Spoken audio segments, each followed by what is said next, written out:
Welcome. In this video, I'll show you how to reserve on Vinted.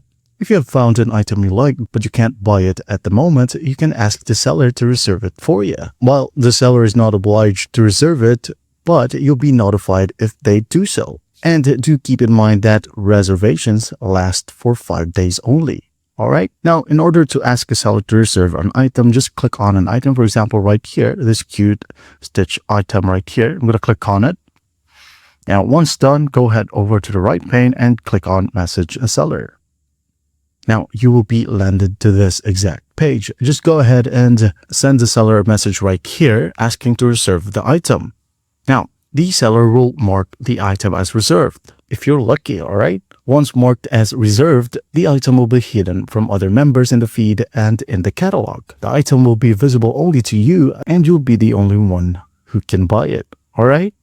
Now, alternatively, if you are a seller, the way to reserve an item is just going ahead and go to the chat where, let's say, for example, this one is the buyer right here.